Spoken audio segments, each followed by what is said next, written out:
City of Sanford City Commission Work Session, Monday, February 8th, 2016, 4 p.m. Railroad Depot Room, 2nd floor, Sanford City Hall, 300 North Park Avenue, Sanford, Florida. 2. Why? Chief, the quarterly. Mayor, for some reason, Mr. Smith is, no, this thing is updating, doing something. We're gonna have to wait until it reboots or whatever. So I was That's actually why. right. Yes, so I thought I had a premonition. I know, you were right. Almost there. All right, let's go to the Brownfield Grants pilot site formation.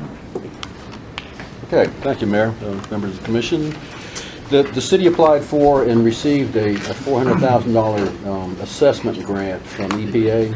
It's $200,000 for hazardous material and $200,000 for petroleum. And it's strictly assessment. It's not cleanup, but it is intended to be used to test sites that have the potential for being redeveloped and clearing those sites for redevelopment, or finding out if there are some issues there that need to be addressed before the property is redeveloped.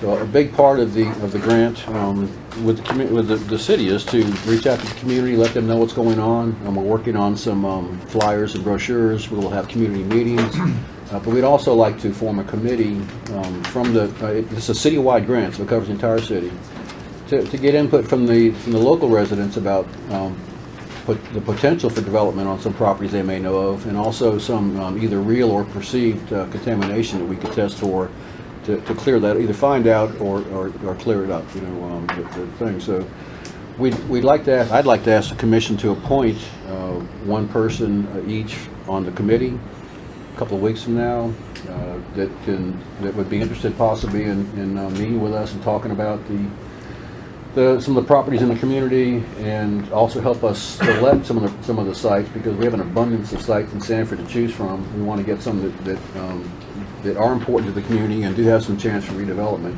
and address those with this grant. Yes.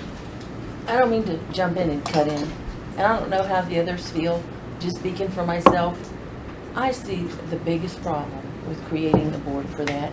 I think that we need to get the grants. I think it needs to be done. I think we have the experts in the city to handle it. I think we already have a bad enough reputation around the world. And I can't imagine when we start bringing in people from the public who aren't brownfield experts or contaminated property experts. The next thing you know, the media is going to say Sanford has so much contaminated land that they're forming a board to deal with it, and then you get a lot of parochialism. Oh, I want, this is near me, I want it done. I think the experts, i.e. our city and our engineers and our public works, need to do it. I think we need to, obviously everything we do is public record. It's on the public record here, but I don't think we need to put it out there. I can see the front page of one of the local newspapers. Sanford is so contaminated, the commission appointed a board to address the problem. I don't like it. Well, just my thought. Yeah, it's the so-called experts, the staff will select sites to choose from, because we have a listing of DEP, EPA, and other sites, but we'd like to get community input, and ultimately the staff will pick the sites, but we'd like to do it in conjunction with the residents in the community. We'd also like them to know what we're doing. We're hoping that the folks that sit on the committee, and it'll be a very informal committee, will go back to the community and let Can't the folks commissioners know. do that? Can't the commissioners who represent their districts do that? Tom, we have the community involved in a lot of things, and we have a lot of drama in some of those boards and those groups. Isn't that what we're elected to do as commissioners and representing our districts? Well, if you'd like to serve in that committee, that would be fine. We'll have to meet and talk about some of the potential sites and get some input from yourselves, and to help choose the sites. It just worries me a little bit to create. We right now we're having some problems with boards. To create another board, and especially one that's a hot topic like this, And then you could have some resident board members have misunderstandings, and the next thing you know, Ms. Smith is in here saying that, you know, Joe Smith said, I live next to a contaminated And Ms. well. Smith has not yelled at us in a long time, so let's not But, give her but another you, opportunity. well, okay, Ms. Jones says, Her either. Ms. Jones says, Mr. Brooks says, Well, and there's already some misunderstanding because it's not necessarily that we have such a terrible contamination problem. Almost anything you do for redevelopment, that one of your first steps is to do some environmental testing. It may be very simple, some cores and things, because generally a lender will not lend monies on a project if there's any suspicion of contamination. And so almost any project we do phase ones. Within the city limits, if you want to plant a community garden, you ought to test the soil and make sure that the stuff you're going to grow is going to be safe to eat, and you can do that with this type of grant. It's really just to do what would have to be done anyway for almost any type of development, any type of project, just to assure everybody that the soils are clean. and I'm, whatever everybody decides, I just feel like that's kind of what we're elected for. Commissioner Woodard? Would this be something that the city manager's economic development That's exactly advisory right. board Very sick. could take on? They could. I mean, Because it sounds like this is not a committee that would do a whole lot of meetings. No, it's maybe quarterly. Again, it's informational. It's to get input from the community. There is an economic component to it because That's a you're looking for good idea. redevelopment. So it could be. EPA wants to see a committee so that they have a sense that you're communicating with the community and everything. That's why I So the tried to composition say is, they're gonna require, yeah, a it's committee. required. okay, Required. from the community Right. to deal with this. Yeah. It's And I required. would like to have a list of the brownfield locations that we have. Yeah, I mean, I that- can- Now, perceived and those that we actually have. Because Yeah. I think there are some that are perceived to be, they might not be. But I like to have, and that's public information anyway. Oh, I have- I don't have it with me, And but a lot I- of people know where they are anyway. Yeah. I don't have it with me, that I can certainly No, not supply give it to it. me But today. what I will tell you is, those are the ones that the DEP's put together, EPA's put together. Yeah. There are so many others that may or may not exist that aren't on the list. So, and quite frankly, many of those on that list, and there's at least 50 or 60 of them, we wouldn't consider because they don't currently have the potential for redevelopment. Even when you do the testing, it's only good for I think 8 months, 9 months, a year. It's not good. So we probably wouldn't waste our assessment on a site that's been vacant and has no interest in it right now for years to come. Oh, no, Um, I'm but- mainly concerned about Yeah. those that are redeveloping in the Georgetown east side, Goldsboro west side. Right. Because I know they're those, they're there. Okay. Yeah. Based on what our records reflect. Yeah. Just initially, I mean, we've already thought about, we're going to do a streetscape on historic Goldsboro Boulevard in the near future. We'd like to be able to clear some properties along there, just do some phase ones, if that's all that's necessary, to open those things up for redevelopment. I mean, we think if you do a streetscape and you get some vacant properties that are cleared up for development, it'll spur redevelopment. We have them in the historic district, we have them on the east side, we've got them all over the city. So our biggest challenge is going to be narrow it down to where we can do the most meaningful testing, because we can't test everything. And when the housing authority buildings, properties were torn down, was soil testing part of that? Have they been cleared? I or- don't know, but I will tell you that if there's going to be redevelopment, there's going to be some testing done. Again, a lender generally will not lend monies if they don't have a comfort level with the environmental conditions. And I see nothing wrong with, if we have problems and issues, I see nothing wrong with the public knowing. I'm not saying I see anything wrong with them knowing. As long as they know that we identified and will do something about Right, it. right. I'm just saying we need to be very cautious, how we put this out there because, anything that happens in Sanford is picked up nationally, and so I just think that Well, you don't do a press release. Well, I'm thinking more in terms of we're putting together a board that's not going to have much of a job. yeah. And if it can be handed off to other boards. Well, I liked your rather than idea, forming a whole new there's one. the Economic Development Committee Yeah. dealing with it. Depending on who he selects are appropriate people for it. He selected them.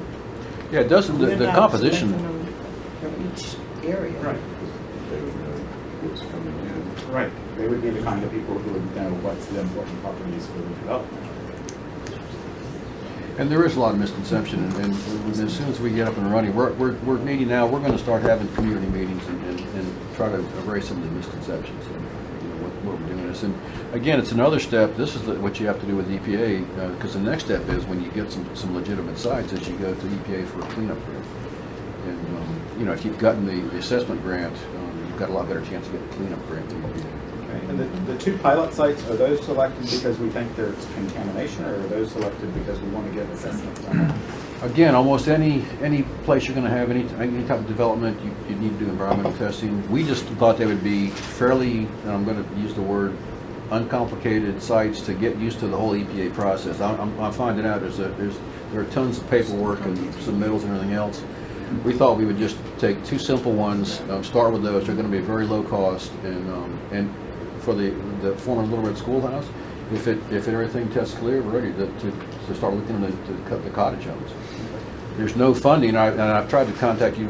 Last meeting, Ms. Williams couldn't contact with you, but staff's talked for some years about wanting the vision of having a permanent building at the site where the Wilma Williams Resource Center and Historic Museum is, instead of the manufactured homes, the trailers.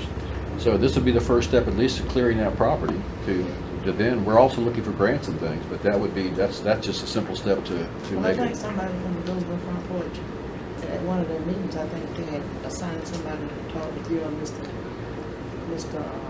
Mr. Bentley and I have spoken. about donating the land to Goldsboro Front Porch, and Goldsboro Front Porch being responsible for getting funds to get a permanent building.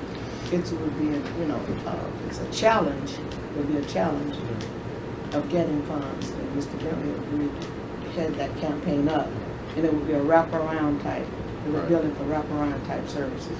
The museum could have some place a museum could be in that building, the academy, the last chance credit retrieval program that's there that needs to be expanded could be there.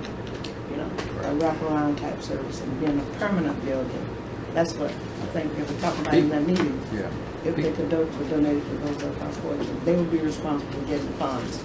City funds, not city funds, but federal, state donors, but the city one, it wouldn't be the city's responsibility.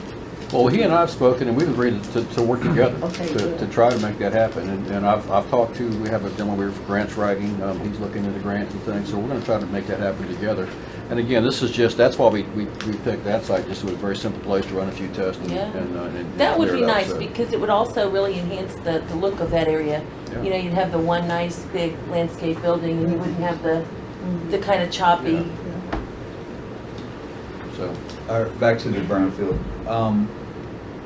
Are we clean now on the old dry cleaners? We don't have to do anything else at the corner? we're not clean. There are still monitoring wells in the building, the old dry cleaner site. EPA is still testing those. The testing is going very well. I haven't gotten, no pun intended, I haven't gotten a report probably in the last 2 or 3 months, but the levels are dropping continually to where they'll get below the thresholds, and then it'll be declared good. I don't think we're there yet, but the last time we spoke before Christmas, it was very close. I don't know if you're aware, the staff's also in conversation with the EPA to see about either transferring that to the city, although we're not sure we want to do that yet, or to a developer with the assurances there will be no more. The EPA would like to recover their cost. It's not going to happen. The building's not worth anything. They're not going to recover all the time. We're trying to convince them that's not going to happen, and also to consider they want what's called a windfall lien, where someone develops it, they get some monies back. We're trying to get that all cleared away so that it could be used for redevelopment or open up for redevelopment. What do you think about using the economic development group as a subcommittee for this? That would be fine. We could meet when they meet and discuss some of these things. Have a joint meeting and so on. But we still need to get out to the community and explain what we're doing, why we're doing it, and get input from the community. We can do that with community meetings. We don't have to have It's gonna be members on required. it. You remember when the cleanup with the gas place over there, IEP required that type of input, community meetings, evidence of it, Right. you know, committee meetings, you had to document it, they required it Right. of the people who The live out committees- there in that community. The committee's required, and the outreach is required, but mainly we want to hear from the community about, Well, that's about I'm what saying. sites there are and things. That's what they're gonna expect. We could use the economic advisory committee. We'll have numerous community meetings. Yeah, and I think that makes sense to get it started and Okay. have a good cross-section of the group, because it is economic development. Okay. Absolutely. Mr. Colbert, the way the resolution is written, it's each commissioner would appoint a member to the committee. Do we need to just bring this back to the next meeting? Yeah, Change the resolution? Yeah, if the job is going to be basically accomplished through the Economic Development Committee, we should continue this on tonight's agenda, bring a Okay. fresh resolution back that would combine those duties. I think that the Economic Development Committee was done by resolution too, so we could wrap some of these duties into their responsibilities, and Okay. it could go on the next agenda for All right. consideration. We'll continue this evening and talk about it on the 22nd. You ready, Chris? You ready? Okay, we'll back up to number 1 then. Chief Smith.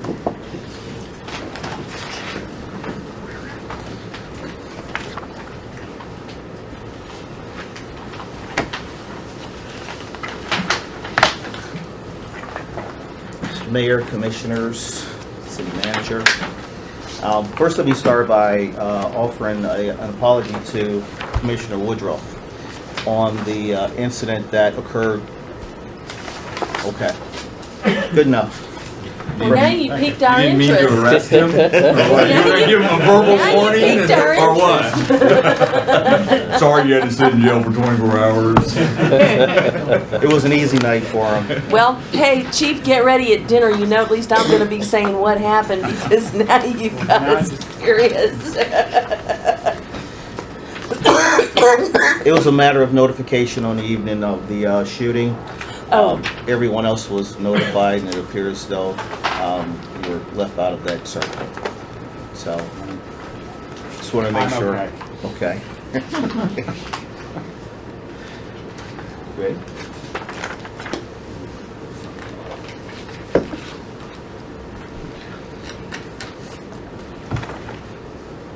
Should we hit the lights? Can y'all see that just fine? Well, It's better. we were required to do our quarterly report, but since it was close to the end of the year, we just felt we'd just do an entire year. What you have is a snapshot of the things that took place. The full report will be given to the city manager the 1st of February for his review and dissemination. One of the primary things that we were required to do during the course of the year was look at 3 primary goals. They were safe community, and our objectives was reducing crime, improving traffic safety, utilization of technology. The second one was considering fostering partnerships. The third one dealt with promoting employee development and wellness. And then throughout the report, you'll get an overview of crime stats, calls for service, Part 1 crimes, patrol supervision. This thing is sensitive. So I'll just go ahead and skip to it then. Got a hair trigger. It does. I'm here all day.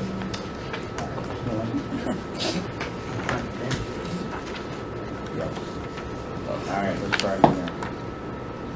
Reducing crime. Now, continuation of using data-driven information through DDAX, and essentially what that does is it gives us a snapshot of where crimes are going to occur and allow us to overlap and mitigate those tools so we have an opportunity to predict where things are taking place. Enforcing traffic operations so that we have things taken care of with regards to traffic concerns when we get those complaints in from people, from citizens. Obtaining and utilizing unmarked vehicles for surveillance and in traffic situations, and participating in partnerships through situations like click it or ticket. The second one dealt with utilizing technology. Wow. Utilizing technology. For some reason it keeps skipping. No, full implementation of our AVLs and GPS units, looking at the data that we collect and utilizing it through the county. Again, DDAC with data-driven deployment of our officers, 100% deployment of body cameras, utilizing crime snaps or snapshots of crimes through virtual roll calls. Each day, our crime analysis puts together a snapshot of crimes that happened 24 hours prior, so that when the officers come in, during a roll call, they can actually go into a program that's called Shakespeare and actually be able to map out where the crimes took place and then thus dedicate their time to those locations. Utilize Empower DMS as a form of our training software and geographic information and mappings. Again, that goes into the hotspot enforcement where we use mapping to look at where events are taking place within the city. I think there was one more. Come on, there it is. Improving the traffic safety as part of that as well. Again, utilizing our traffic units to mitigate incidents that are occurring in the city. Enforcing, again, complaints, unmarked vehicles. Just going the right direction. The second goal is dealing with fostering partnerships, continuing to integrate fair and impartial policing.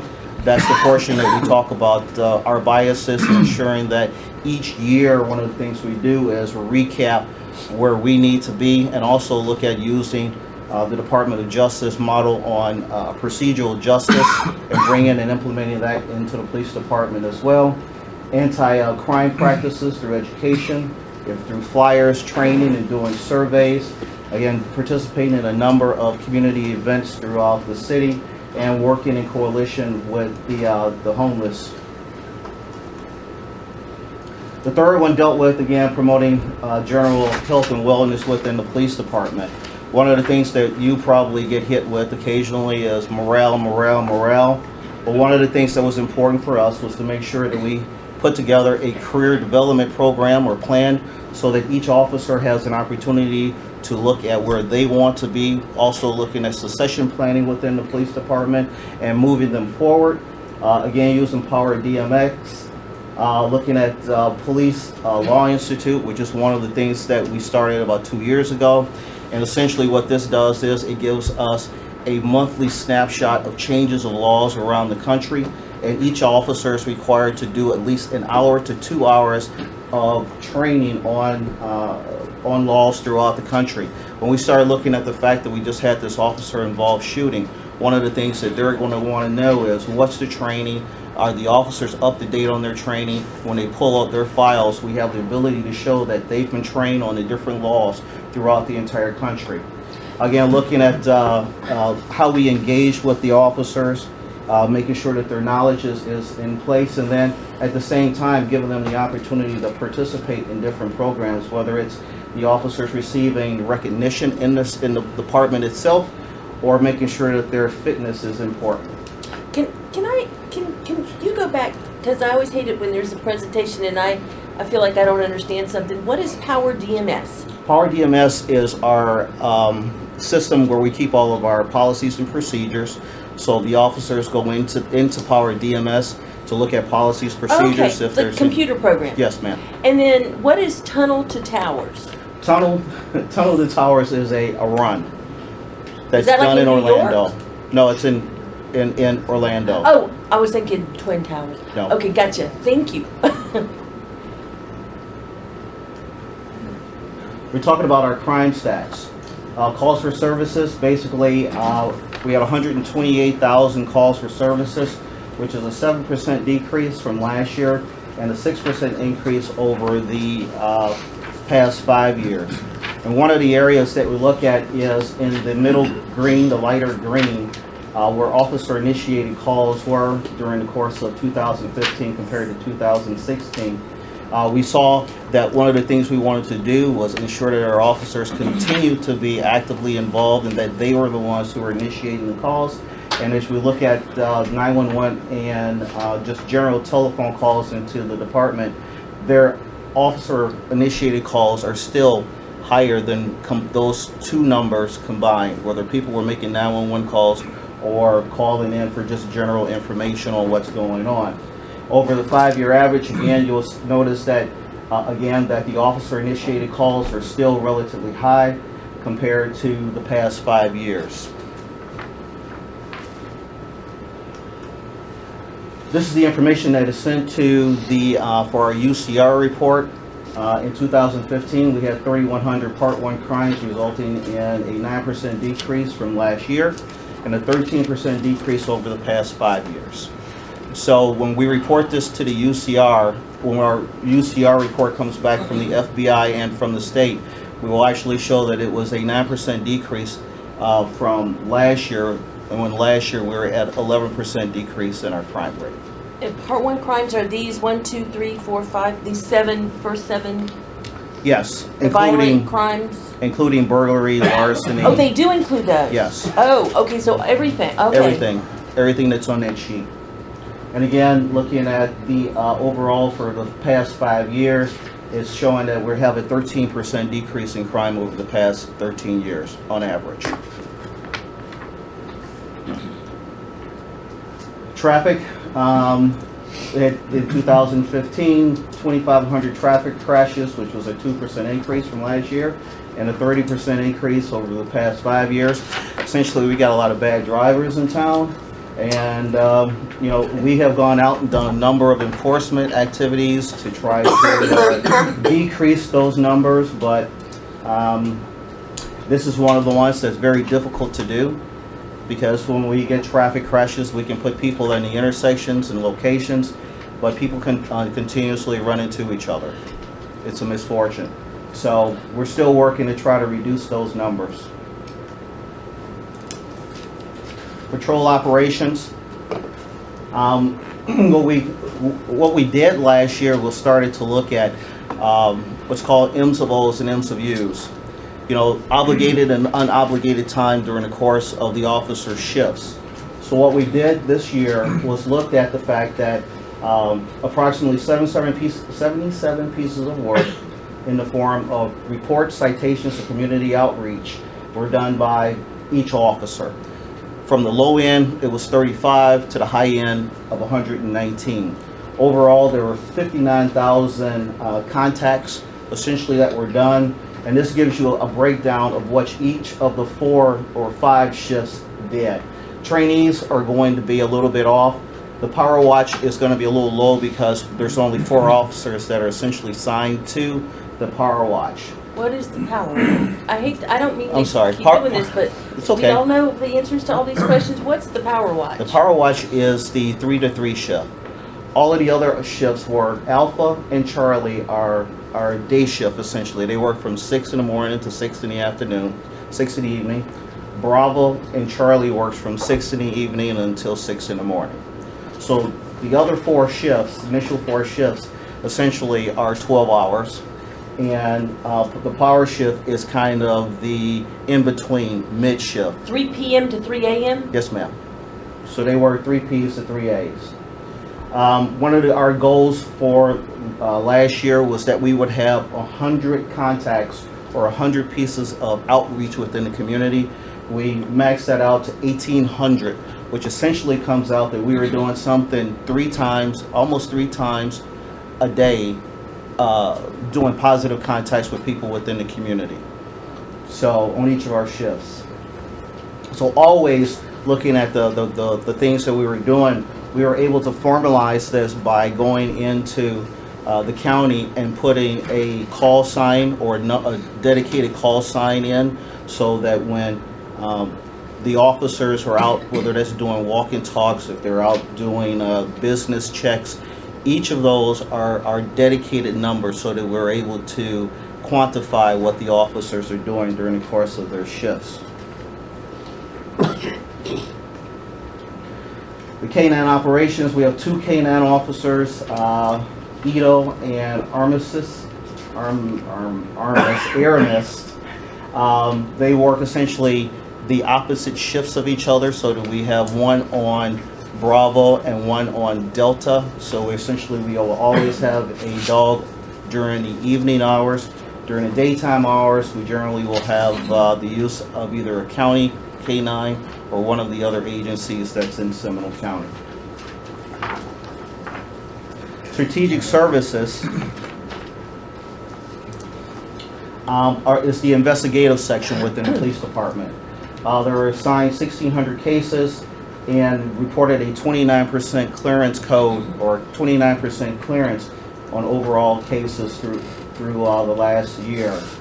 The unit is essentially broken out into two different sections. If you look at the bottom, major crimes takes up the smaller portion, and those will be our homicides, burglaries, any of those violent crimes, and general investigations will deal with general thefts, and complaints along those lines.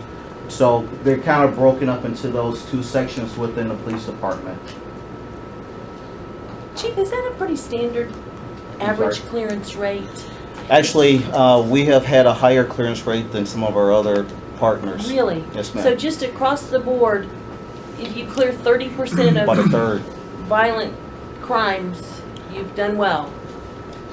Yes, Wow. and generally speaking. And you may be going to get to it, but do we have a cold case unit? We have an officer that's assigned to cold cases. That's Jonathan Hall. Oh, yeah. 2015, our neighborhood response unit made 288 arrests for various crimes, from probation, warrants, drug possessions, executed 10 search warrants. We're in the process of seizing a home. They alone seized 6 firearms. There were about 95 firearms that were seized or recovered within the department as a whole.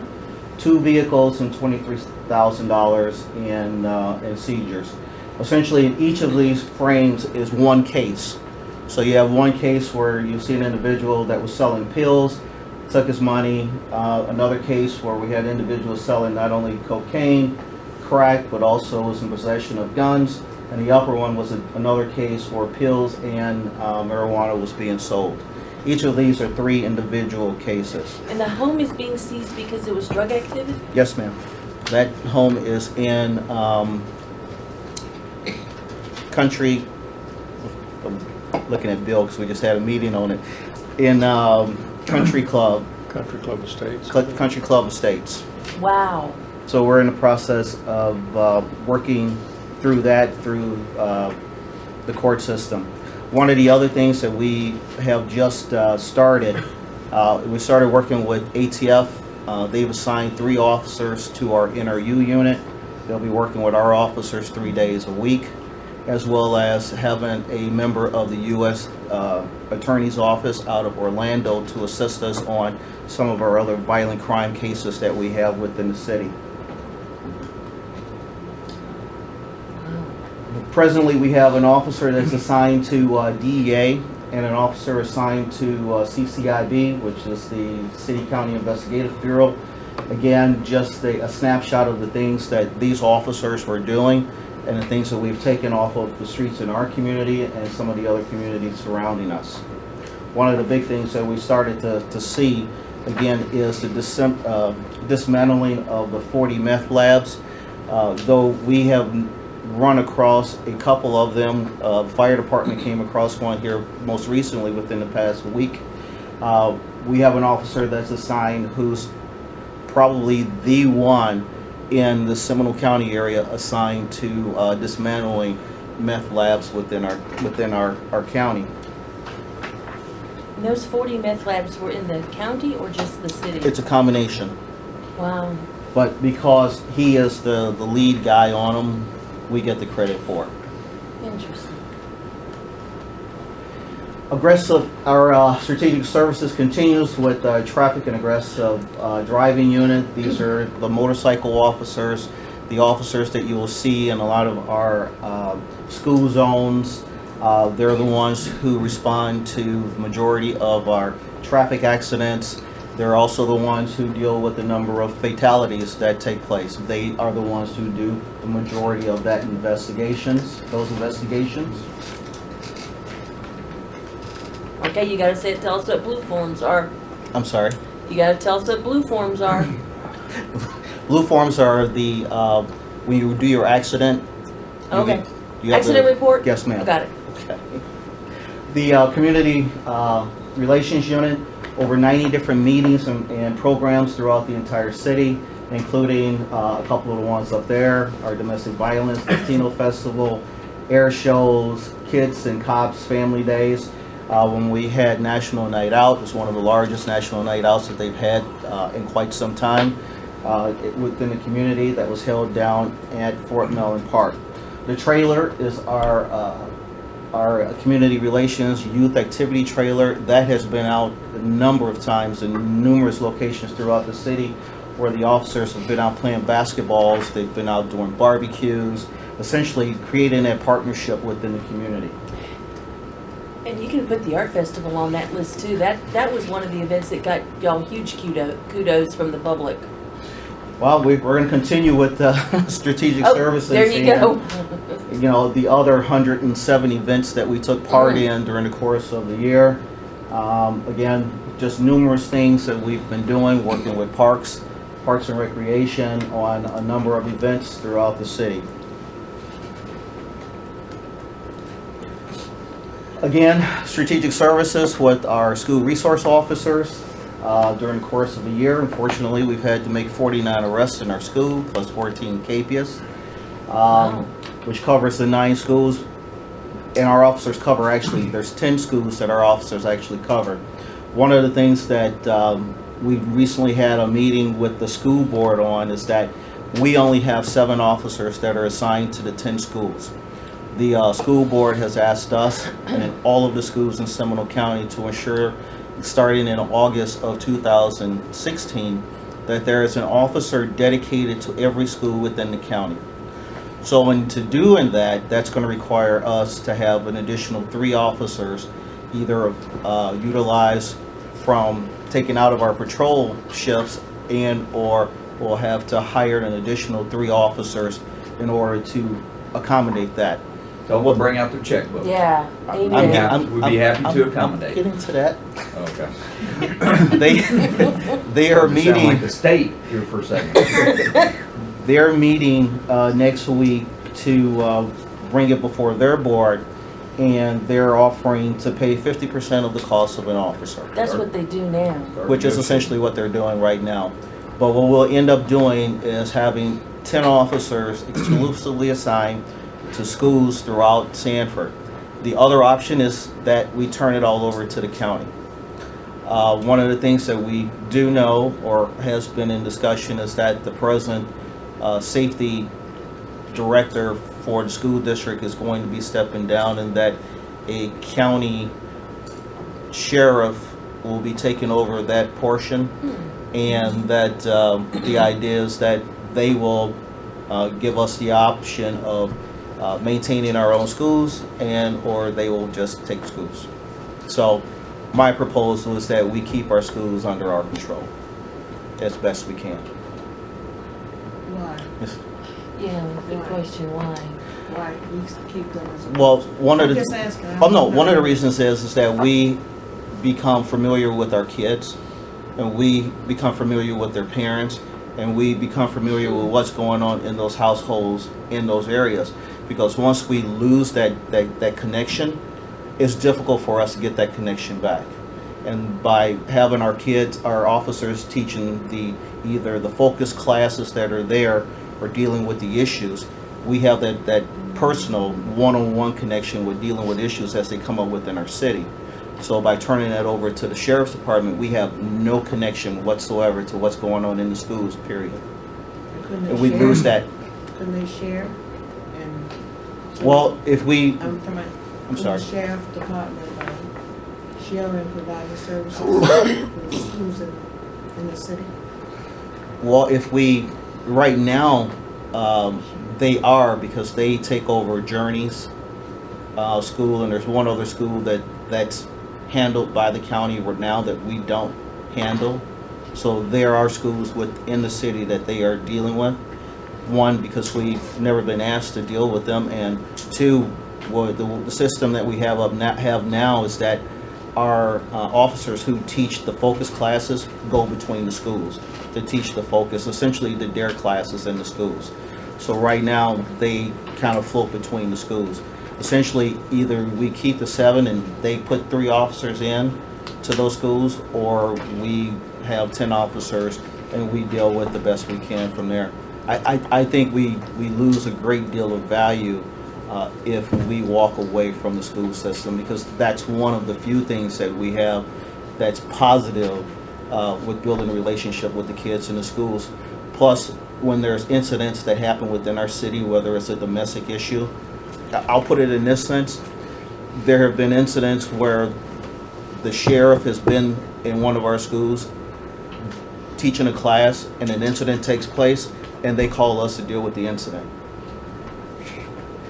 And essentially that's probably what's going to end up happening again, is that, you know, if an incident takes place at, let's say, Seminole State. Well, Seminole State is actually in the city. It's not in the county. Well, the county is running the security there. So when there's an incident that takes place at Seminole State, they call Sanford. So we're still end up doing double duty. But if there's a partnership and with designated roles, I can see the partnership being more effective. I'm not saying don't have any officers, SPD officers in the school system, but I'm coming in terms of a partnership, sharing. Well, I'm all for the sharing. I just think if we move away from having that ability to control what's happening in the schools, we lose out on the ability of essentially controlling what's happening within our schools.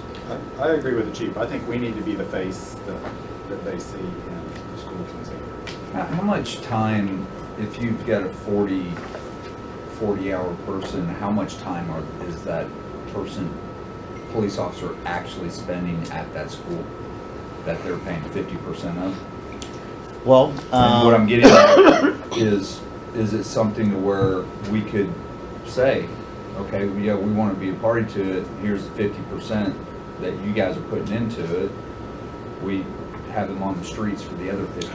well, actually, we end up doing that during Summertime. the summer months. They come back to us. We utilize those bodies throughout the city, whether it's in patrol or investigations, but we get those bodies back whenever the school is closed. As it stands right now, unless there is an activity at the school, that's the only time the officers are there. And when there's no activity, the officers come back to us. Spring break, the officers come back to us. They're not responsible for the schools. During the summertime, the officers come back to us. They're not responsible for the schools. And over the Christmas holiday season, when the school is closed, they come back to us. So essentially, they pay for 50% of it. It kind of rounds out that we have them probably about the same amount of time. If they're up for the entire school day, we're paying, do they pay 50% of that? They pay 50% of the there. cost. So I think Cindy could probably answer that a little more accurately than I can. But when it comes to overtime, they're paying for the overtime. They're paying for anything outside the scope. If there's special events that's taking place, they're paying for that as well for the officers. But again, I mean, it gives us the benefit to say what we can and can't or should and should not do with regards to the officers. And they're paying for time that, you know, if we didn't have this program, we'd have an officer there anyway, Yes. right? And the other part of that too is that even though we're, it's a savings to us, because what happens is we don't have to pay the full fray of the $60,000 or $70,000 for that officer, and we still get the benefit of having the officer as well. We pay 30,000, Yeah, it's about 30. 30,000. and they pay 30. Mm-hmm. So the So we three get- new officers that they're talking about, you were saying that we have to pay for those 3 officers that we do. No, they'll still pay 50% of each of the officers' costs.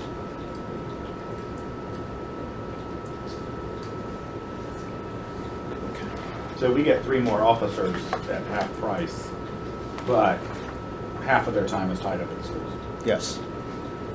The other option is we maneuver officers that we have presently.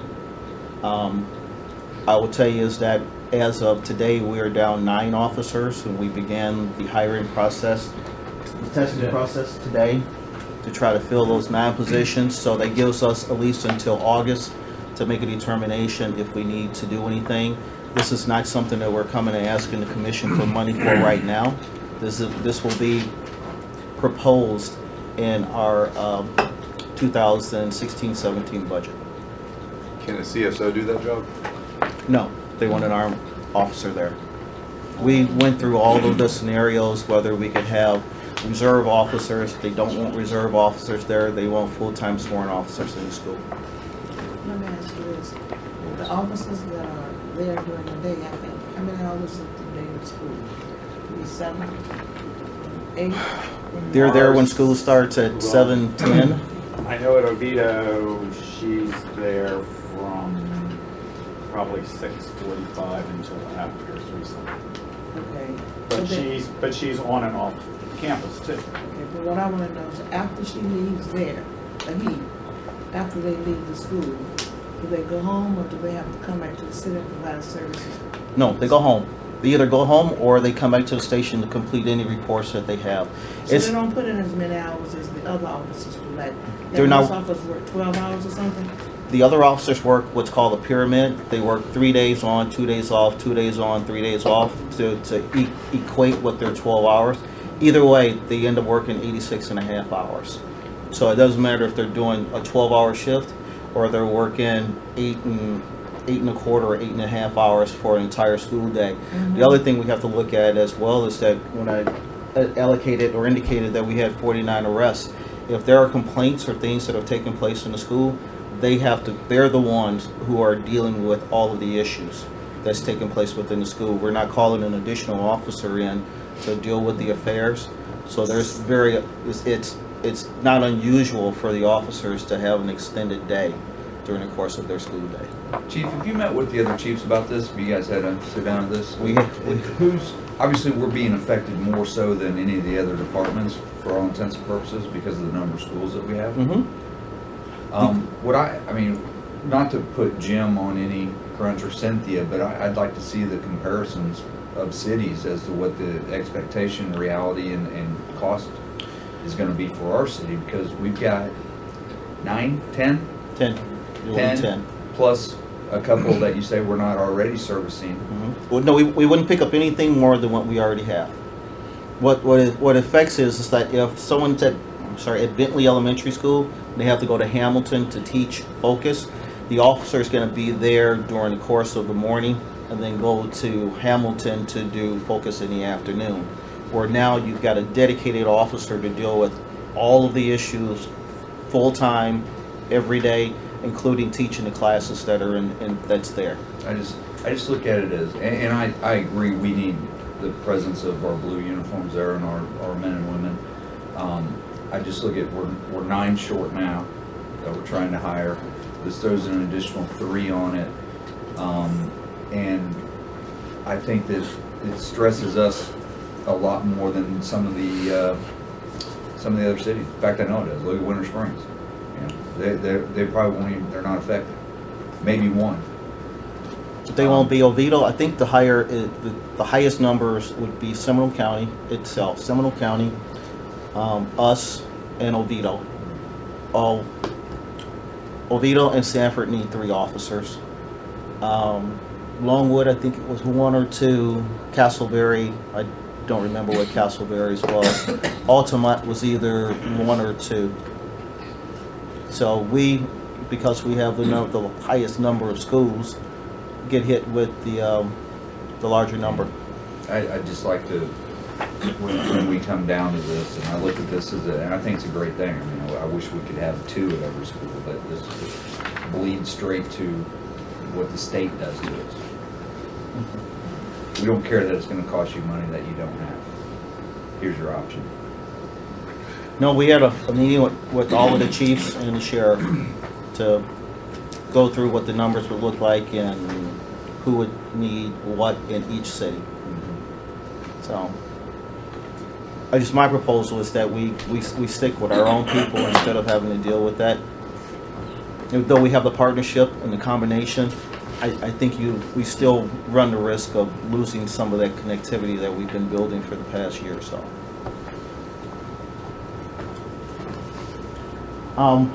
Strategic service, looking at our volunteers. I forgot, I'm gonna smile all day today. Huh? I'm smiling all day today. What? I'm not gonna get upset today. 45 volunteers, 5 chaplains. Our chaplains have put in over 500 hours. Our volunteers have put in over 5,000. We kind of equate that 5,000 number with $107,000 in savings to the police department and to the city for services. And if we had just had officers doing that same number, it would be close to $130,000 in expenses by keeping our volunteers actively involved in the community. Our administrative services for the budget, we were able to get a couple of grants, one for $24,000, where we're buying cameras, overt cameras that we have an opportunity to put out in different areas throughout the city. The other $25,000 that went for the Burns grants will give us 87 cameras totally within the city. Asset forfeitures during the course of the year, you can see, and then the number of vehicles that we were able to purchase during the course of the year and other purchases through CIP. Chief, what's coming back to us, and you and I had a off to the side conversation about our activities with in the city county task force and the vehicle theft task force. Okay. Don't we get money back on forfeitures and seizures from that as us being a party to that group? We have a number of forfeiture monies that's kind of sitting out there right now. I think we had the conversation that the federal government has put a hold on continuing with the equitable share accounts. This has hit every law enforcement agency across the nation. Essentially, they put a stop to making the payments on it, so we're kind of still in kind of a limbo. But we have a number of state asset forfeiture cases that are still pending that we're waiting to receive funding from CCIB. And each month, we actually get the overtime cost paid back from the county through through CCIB, and any of the overtime that we have is also paid back to us, plus a portion of the salary. Salary for our DEA officer that's assigned down in Lake Mary.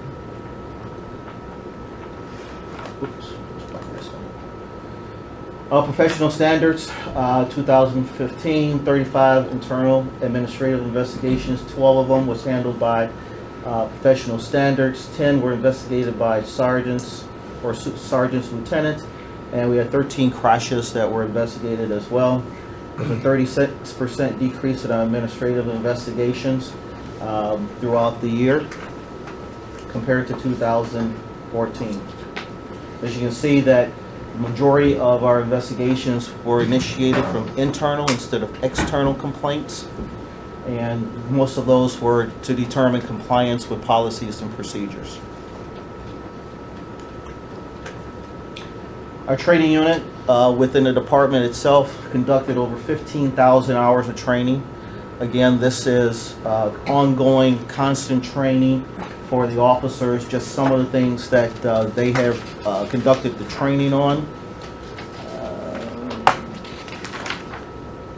The unit also is responsible for doing training on active shootings. This past year, we've actually went out and trained individuals at the mall on how to deal with active shootings. We did an active shooting training for personnel at the zoo. We've done the active training with a number of our schools, as well as doing some tabletop active shooting and training at the airport as well. During the course of 2015, we hired 17 new officers. Our records unit, very busy. The number of arrests that took place during the course of the year. KPS is actually filing for an arrest warrant. We do the KPS through the county, or through the state's attorney's office, and they make the determination if we're going to get a warrant. 19,000 citations were written, again, 16,000 accidents. They handled over 7,000 incoming phone calls in our records unit, and dealt with 6,000 people who came through the front door. Crime analysis. Again, looking at the number of information requests during the course of the year, reports that were disseminated, follow-up investigations, NCIC. The bottom one is the daily, weekly, monthly, and quarterly, yearly reports. Again, the daily reports go out every single day for the officers. We were recently reaccredited for another 3 years through the Florida Accreditation Program. And, you know, we're starting to look at, again, what we're planning to do for 2016. We're going to keep our primary goals the same, because we believe that that's what's going to be most important for us moving forward. One of the things we are doing is visiting other counties and law enforcement academies so that we get a diverse workforce. Again, as I indicated, we're down 9 officers. We believe that because we had the ability to change some of the language in our hiring process, that we'll have an opportunity to hire a diverse workforce, a more diverse workforce. One of the other things that we have been working with is United Negro College Fund, in which there's a $50,000 in grants that's available for people to apply for, and that one of the things we realized or found out by working with them is that those grants can be used at Seminole State for police academies. So if anyone wants to go through the police academy or through a fire academy, they have the ability to apply for the United Negro College Fund grants. And if they're awarded, that way it's getting paid for, and thus we have an opportunity to hire people. Expand our body cameras, continue our training in fair and impartial policing, you know, and remain as transparent as we possibly can throughout the course of the next year in our practices and procedures. Questions? Very good. Any questions for Chief Smith? Thank you very much, sir. Thank you. And Chief, I just want to say again, seriously, every time we have an art show or a special event or whatever, I just continue to be so happy, because I always hear from people in the community and even out-of-towners. You know, you have the nicest police department. He gave my mom a ride in his golf cart, you know. Every single time we have one of those, particularly from out-of-towners, you know, the way that they are interacting in our special events, just really, people just give lots of compliments. Good. Thank you. Great to hear.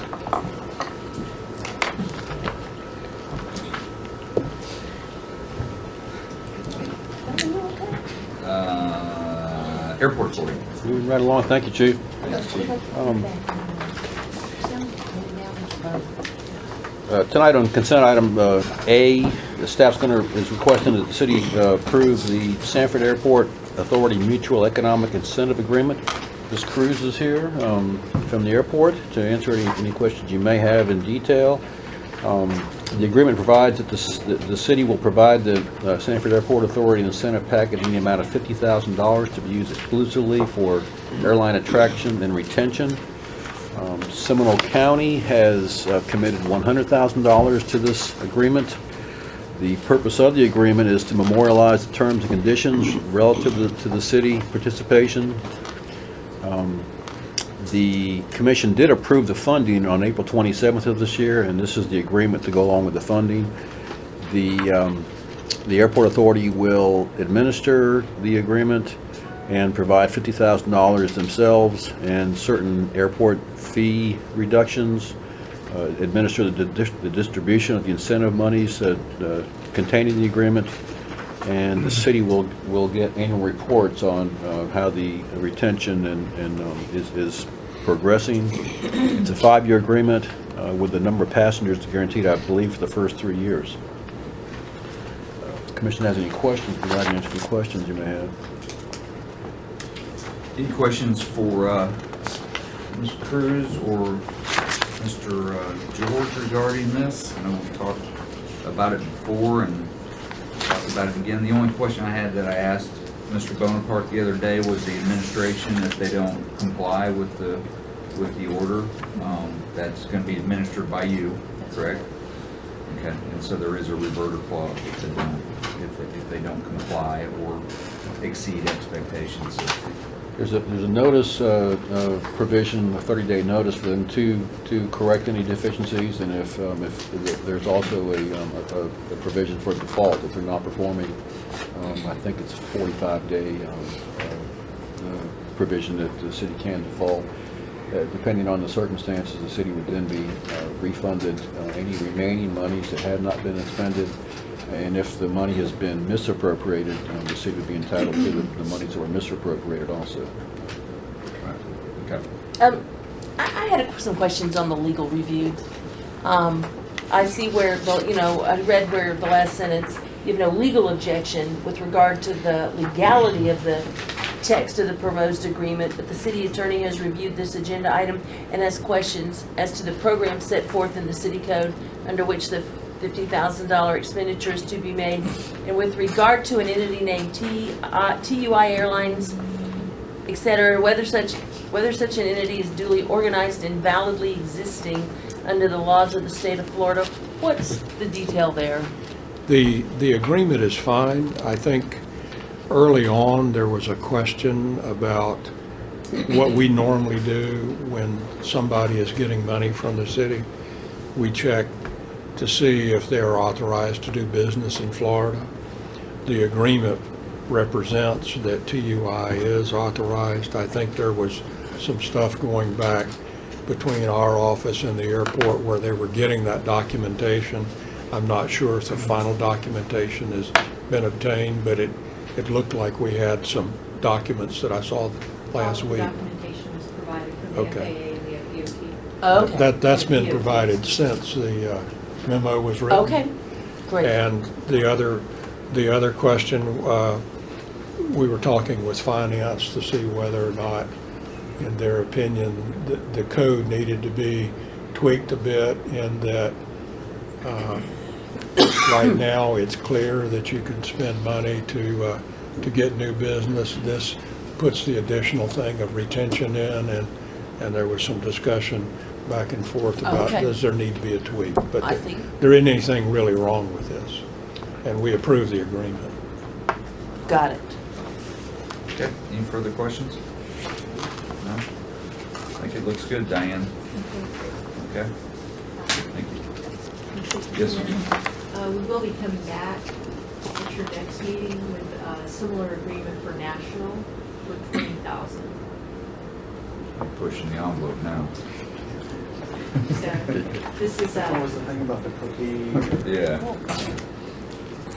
anyway, it's already been approved by the county, and I'll be bringing that forward. Actually, I've already made the request, it just didn't make this agenda.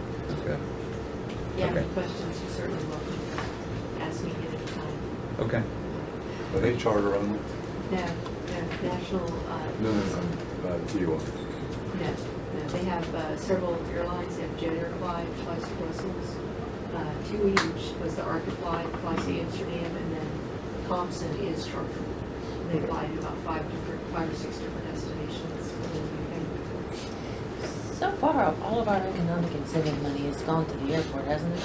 In the form of the Jet Easy, the school. This one, don't we need to sort of spread it around a little bit? Sorry, Diane, you know how much I love you, but we do need to spread it around a little bit. All right. Diane, I don't think there's any need to be here tonight. No. No, not even for the second reading of the annexation ordinance. Too bad We'll we'll do that one. You want her there for that one? No, he's teasing her. Thank you No, very I much. think you're good, thank you. Thanks, thank You can go home early tonight. So Go the back question to the airport. Oh, geez. Bye, Diane. Bye, thank you. Yeah, they are getting old. Uh-huh. I am smiling. Something must have happened at home. I think Brandy must have had a talk with him before he left the house and. In his dance studio.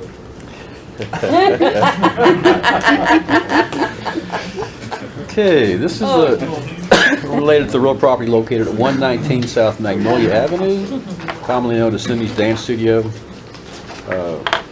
The commission at its appeal hearing on January 11th determined that the appeal hearing would be continued until January 25th. And at the January 20th, and also requested from the Historic Preservation Board clarification concerning what is not acceptable in terms of the property and what were the appropriate remedies relative to the property based upon the action of the Historic Preservation Board, HPB. The applicant had requested the Historic Preservation Board issue an after-the-fact certificate of appropriateness, allowing the alterations and construction activities completed on the exterior of the building. This request was denied by the HPB on December 16th. The Commission reviewed in detail the evidence submitted, and the City Commission concurred with the Historic Preservation Board that Schedule S of the city's land development regulations had in fact been violated. Provided, however, that the City Commission also concurred with the Historic Preservation Board as to the appropriate remedy, except as to the header extension that was listed, which may remain. The Commission found that due to the totality of the facts and circumstances relating to the matter, it would be unfair to require the totality of the corrections to be made at this time, since renovations to the third floor are expected to be accomplished within the next 10 years and may necessitate alteration or improvements on the west entrance to the building.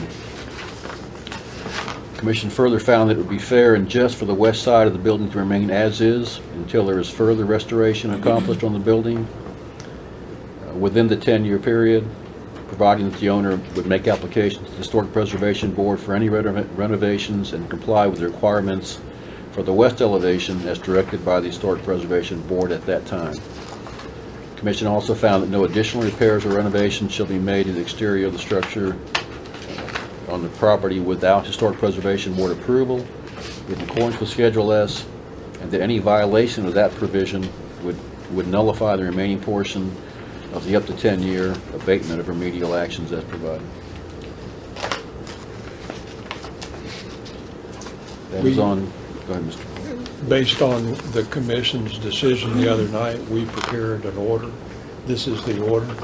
The commission said they would like to review it before it's signed.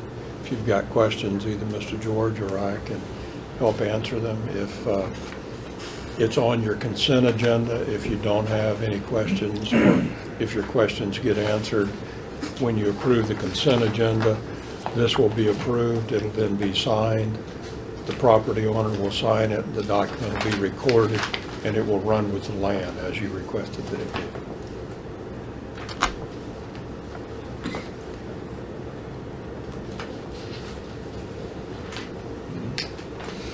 Okay, I don't have the item from last meeting. If I'm reading this correctly, except for the header extension, Which is on She the will south be- side of the building, she will be required to do all of the things that the HPP said would be remedies. within 10 years, Okay.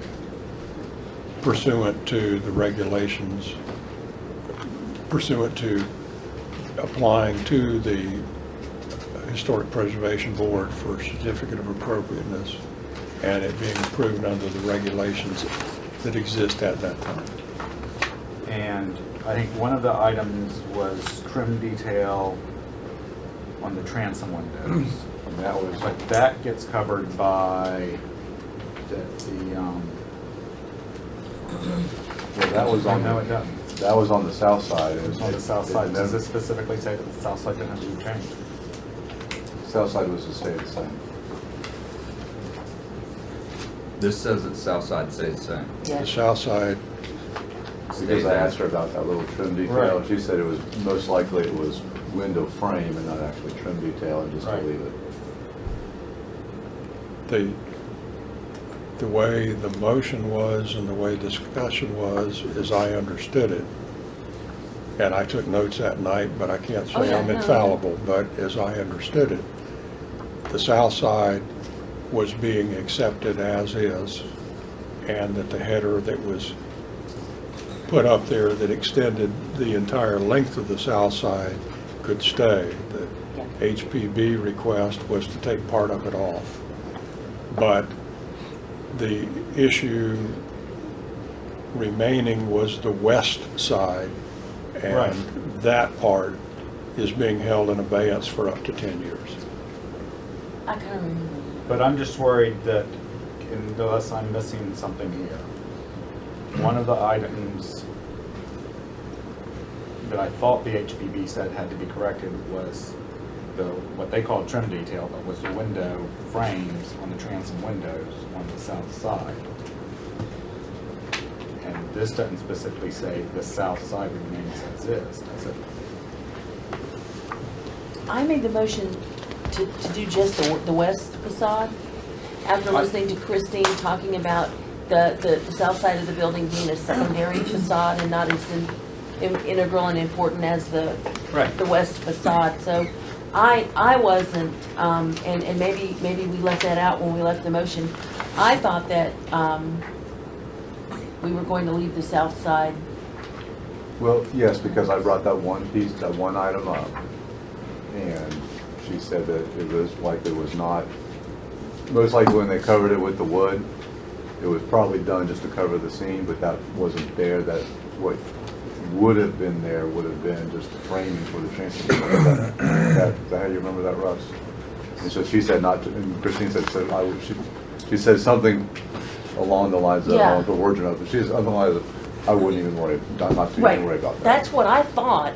Maybe we need to re-listen to it. That's what I thought. No, that's what, because that would have been a real easy fix right there. Anyway, that's why Ray brought that up, but she said not to worry about it because it probably was not as trim detail. And, that may, and I would imagine when it comes back, that gets handled by HPB, but I just don't want to, 8 or 9 years from now, somebody say, oh no, they said you had to do those windows. Right. And this doesn't say you don't have to. So for clarity, you're looking for something that would have something in it at the south facade of the building. And you could actually probably just do it right here. Except as the header extension and trim detail on south side of the building. Really, the only range we're requiring is that the west side be redone, The right? storefront. Yes. That facade. That's it. That's what's being required. Okay. Clearly.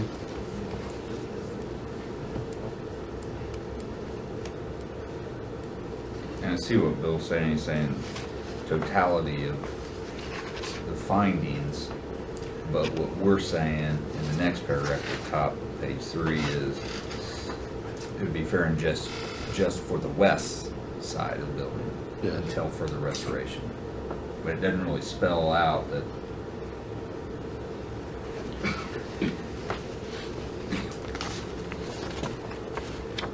Is there something you can put in there, Bill, to expound on that just a touch, saying that the south side is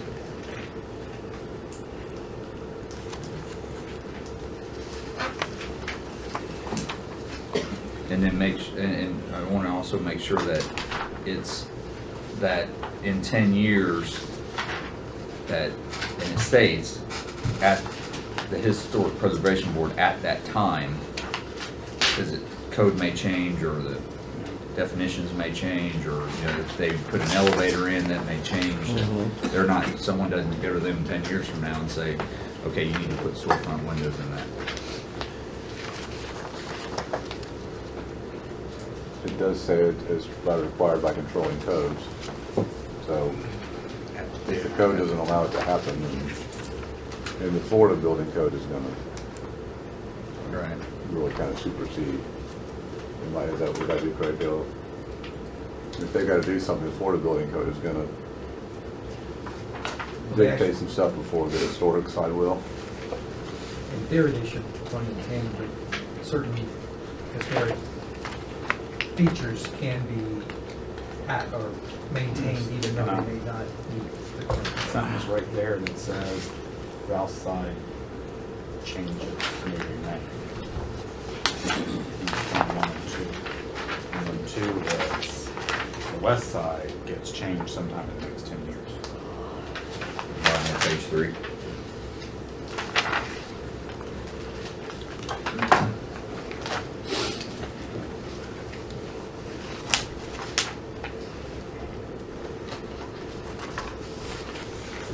Where are y'all wanting something? I'm thinking I'm that, trying to read the whole order and see what was, I'm thinking at the bottom of page 3, between 1 and 2, okay? you add another item that the south side may remain as is. Okay. until- We can do that between now and tonight, and y'all can approve it. That's fine by me.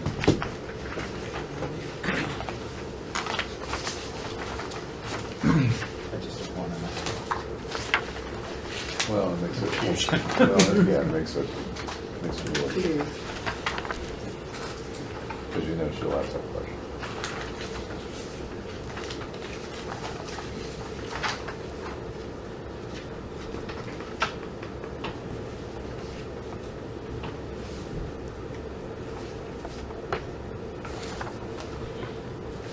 Okay. Will we need to note that change since this is a consent item? I will make the change before the meeting, and when this comes up, when you come to the consent part, you can either take this off for discussion, or I can just read what I have prepared at that point, and y'all can simply adopt it at that time. Then I'll give it to the city clerk.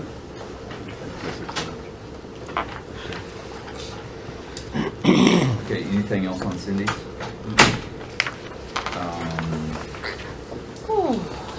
Economic Development Commercial Loan Subsidy Program? Okay, staff will be asking the commission to amend the first reading to amend the city code regarding the Economic Development Commercial Loan Subsidy Program. Stephen Tipstra, owner of 115 West First Street, is seeking bank financing on the property and is requesting the city subordinate its position to the primary lender. This agreement with Mr. Tipster was originally entered into on November 19th, 2010. If the city gives up its priority position, the city's right to enforce promises made in the agreement with the property owner, whose property improvements have been subsidized, as well as the declining scale of public funds that must be repaid in the event of a default by the property owner, may be lost to the city. If the proposed ordinance is enacted, the agreements approved prior to November 1 of 2010 as part of the Economic Development Commercial Loan Subsidy Program may be subordinated to commercial banks that are chartered by either the federal or state government. Private loans would not be subordinated. If you recall, in October of 2015, discussions occurred about the Economic Development Commercial Loan Subsidy Program and prompted the City Commission to determine that obligations may be subordinated to commercial banks that had been entered into prior to December or after December 1st, 2014. This ordinance would simply change that date to entered into after November 1st of 2010. Purpose of the Economic Development Commercial Loan Subsidy Program is to encourage the renovation of productive use of buildings in the Sanford, Lake Monroe waterfront and downtown Sanford community redevelopment area. So this will be on the regular meeting tonight for first reading. Any questions of staff on this item? We talked about it several times. Yeah, that was the one we knew was coming up, right? Yeah. Bottom line changes the date to November 1st of 2010. Okay.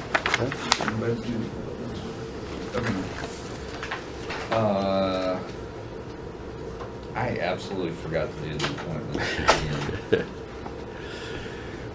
We'll Move it con- to the next meeting? We'll continue that one. Can you continue that to the next meeting? Okay, I'm sorry. Keep smiling.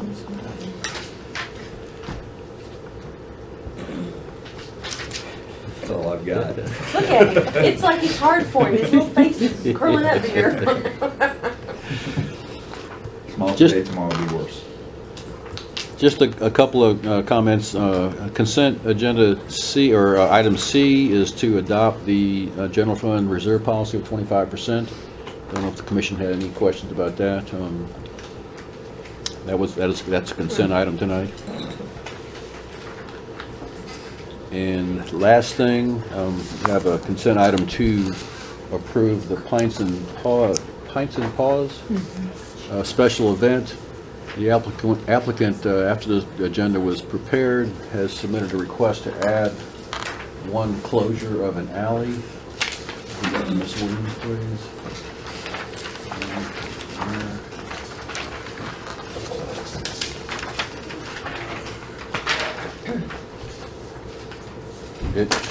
The alley in question is, these are already on the agenda for a street closure for the event. The applicant has asked if they could close this alley. This is an alley that runs behind the buildings. Recreation has checked it out. It is well lit. It will be closed to traffic, and it will be it will allow event goers to come down to what is Mr. Duncan's place. He's going to have some I think refreshments or something there. Mr. Duncan. Bob What event? Duncan. What event? This is Pints and Paws. The applicant is West End, and they had requested these streets be closed. This is their what annual event is it, Ms. Brooks? Pints and Paul's Annual Craft Beer Festival. They've had this several years. Yes, sir. This will be the 5th annual. 5th annual. Thank you. And they've asked since the agenda was prepared to add this closure of this alley for the event. Staff is okay with that? Yes. Yes, ma'am. I think Ms. Brooks went out in the evening to make sure it was safe and clean and everything else. It appears to be fine. And this is a fundraiser for Paws, or Paws actually attend this? You take your dog. It's a huge dog You event as well as probably craft want beer to take one of your festival. cats. No. This supports the Dog Yeah. Foundation. Not those types of paws, yeah. Yeah. Dog paws, and maybe not cat paws. I'm fine with that as long as it looks Yeah. like all those people are a party to the event, so. Jennifer, is this the one that you had somebody complaining about the additional closure? Oh, we did have a downtown merchant that we had met with and resolved some of those complaints. You'll see Palmetto Avenue is only closed to allow people to exit the Goodwill parking lot as well as enter the parking lot on the other side. And there may be some additional signage and things of that nature purchased by one merchant for the other merchant to help to notify the public clearly that he's open for business. This is an evening event. It's like 3 to 7. But the streets are closed all day, aren't Yeah, they? yeah, they are.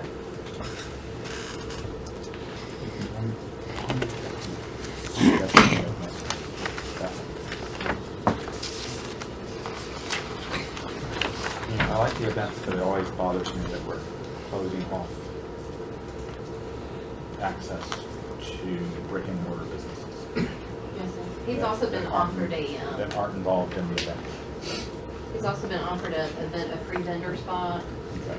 and he's introducing a new dog line of merchandise.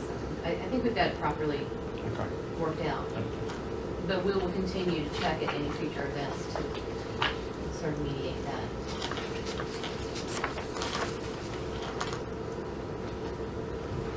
And sometimes I think, Commissioner Woodruff, sometimes I think it closes off the brick and mortar businesses, but yet there are so many people down there that frequently you see so many people wandering into those Yeah. same businesses Right. that didn't know they were It's there. a balancing act. Yeah. Okay, That's all I had, Mayor. that's all you had? That's a consent item also. Do you have anything? So do we need to pull that one and add to it? We need to comment that we've added a alley to the closure. It's on consent. I was working on the order, so I wasn't listening to the conversation. The agenda item requests street closures for these two streets. Okay. The applicant has asked if the commission would approve the addition of closing this alley during the event. So basically, there's been an application to amend the closure request to include an additional street closure alley. I think if that's already in the record, it doesn't have to come on. Okay. Is it already in the material in the packet or not? No. Okay, then it should come off. I'm sorry. Okay. Pull that one off. I do have some language for the order if you want to go back to that. Okay, we can do that. Under the order on page 3, item 1 would remain as it is. A new item 2 would say it is a condition of the development order that the south side of the building may remain, quotes, as is, including but not limited to the header extension described in the compliance issues discussed above. And then we would renumber the other paragraphs, 3, 4, 5. That was my issue. Okay.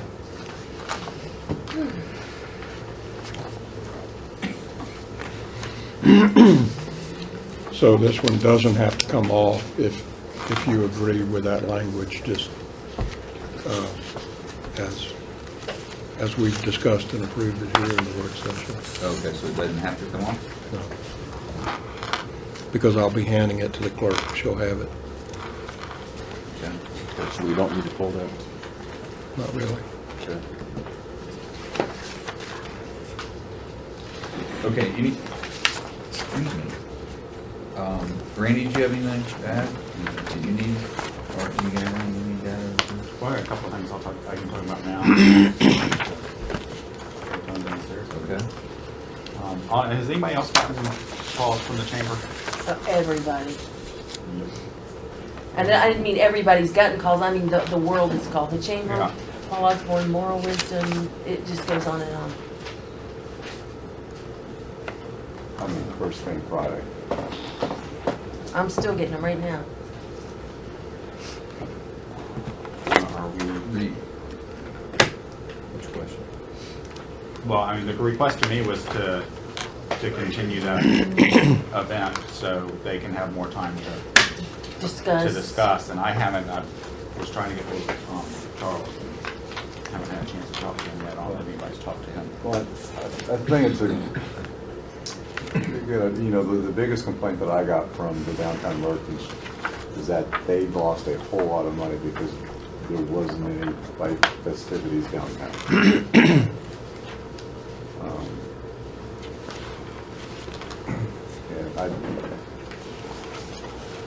There's got to be a way to sit down and do some creative commingling of the events.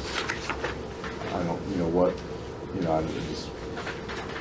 know, you do, Friday night, bike night downtown, you block off a couple of sections of different streets and use it as bike parking only, and, some on Sanford Avenue, some on First Street to where the bikes can just be, that way the merchants downtown are getting some big benefit out of this instead of everything just being stuck down at the parks.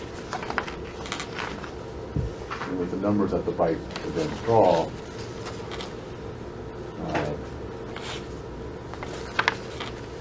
I would tend to think that they're bringing better economic benefit to the downtown than some of the other events are.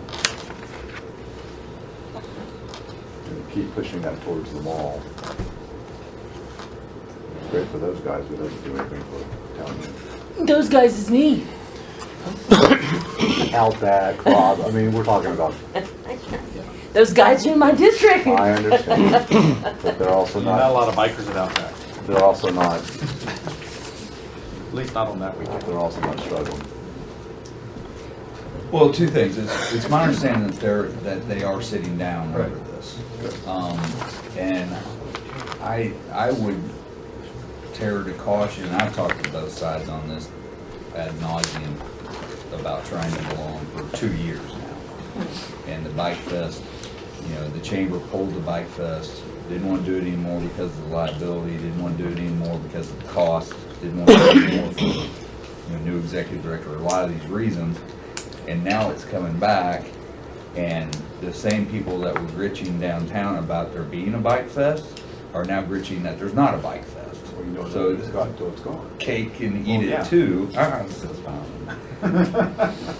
And so I guess my question is, I mean, I don't, in my exact comment to one of the people I was calling from the chamber to not be named was, I think you set a pretty weird precedence if we're pulling this because another applicant wants that same date, whereas we know that you're working together, and if you thought that that might ever work together, that the two, go ahead and try to have one of the commissioners poll it, because it'll never happen. We know the date's there. We know that in some form or fashion that this is how it's gonna work. And hopefully they can work it out, and it can always be amended. The dates, the name, the times, whatever. And hopefully they can figure something out. Because my exact comment to 2 of the 3 people that called me was, the 5 of us can sit around here and figure this out for you. You're not gonna like the way it ends.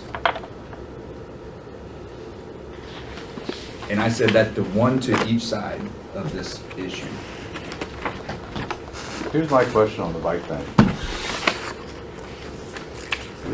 This is just, because I don't know how it's set up, but isn't the bike thing set up to where it's kind of it's a rotating, you know, it goes from this city to this city to this city to this city, and then they plug in, they plug us in on that week. Kind of like if it's not that, you know, if that's the date they've got tagged for Sanford. You know, or Orlando, Daytona, however, whatever. That's what it's been explained to me, that it's that weekend or not at all. It didn't used to be. It was put on by the folks here. The applicant wants to use a company that does that. That's what I think they're based in Panama City, if I'm not, someplace in the Panhandle. Because Yeah, now we in do the this past, for it a was, week. wasn't it revolving around when Daytona did Biketoberfest? Week before. And then we did It is- secondary. What you're talking about is debatable between the 2 sides you're talking about, where it moves around. You're exactly right. It used to be timed with the Biketoberfest over Daytona. And it was, they made it, at the end of the week was Biketoberfest over there, at the beginning of the week it was here. The new thing you're talking about is debatable. But that's a promotion That's a company. promotion company. That's putting events on. Yes.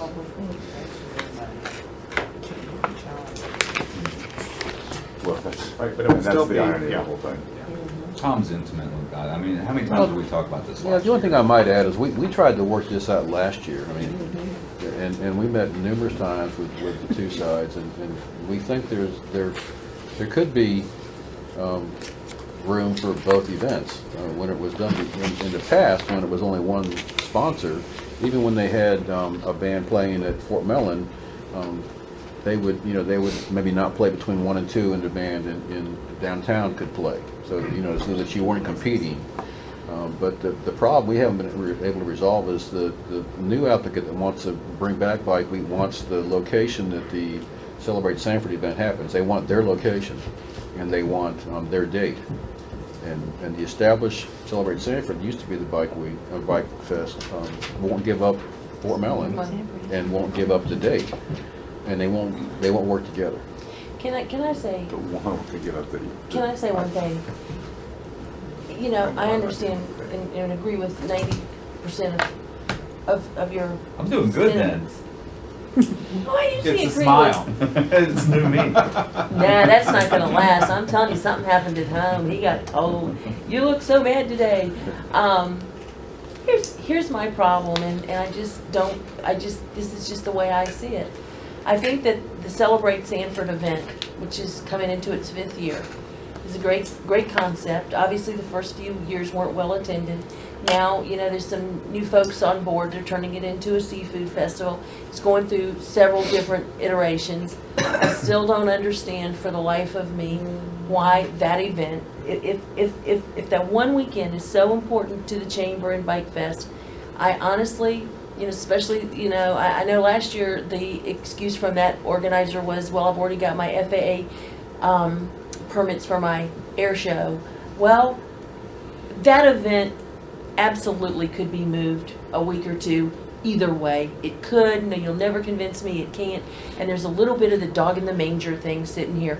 The other sheep want to eat, and the big dog sitting in the manger and saying you can't eat. And for that reason, I really, it just upsets me that, we've got all these grown people that can't, ultimately aren't doing what's best for the city, fighting over a weekend for an event. And I just believe Celebrate Sanford could be moved. I also believe, Jeff's right, the mayor's right, we can't get in everybody's sandbox. Why should celebrate? It's a Celebrate Sanford event. It's, Event. yeah. Why should it move? If that's been a tradition. It's been a 5-year And then, and you tradition. said something about it wasn't a good turnout. I don't remember that. Do you? Turnout's been, It's been a good turnout. I mean, the first year was, I think we were ready for a celebration. But the last Pretty year good turnout. it wasn't as comprehensive as it was the first year, right? Well, I think it last couple of years it's grown to where we had vendors on First Street and the St. John's River Art Festival folks have joined in the last couple of years, and it's Well, they can't work together on it. Can they both have it simultaneously? I think that's why they want us to pull this from the consent agenda, because they feel like they can continue talks until they reach dates on But the mayor's right. The mayor's right. I'll be honest I know. with you, and I see both sides of it, and I agree wholeheartedly. We talked about this last year, and I couldn't tell you the date of that for the past 5 years. All I know is somewhere in the first couple of weeks of October. That's all I know. So it could very easily be moved. But I'm here to tell you, if I'm an organizer and someone else that wants my date for the betterment, for the worstment, because, I almost said something bad, because I'm the alpha, The betterment or the Yeah, worst it one? we allow someone else to pull something from a, I agree. I hear you. that's I hear behind you. the scenes I hear stuff. you. And I love them hear both. I I'm hear a you. huge chamber guy. I'm a huge Celebrate Sanford guy. We've got skin in this game. We're the ones that actually started this thing. So, Yeah. from the city side. I know. I'm not disagreeing with you. I'm just saying. And the chamber gave it up.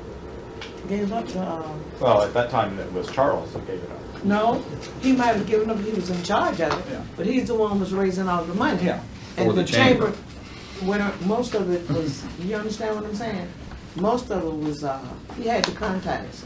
And you didn't have that many people who was willing to get out there and raise the kind of money that was needed to continue it.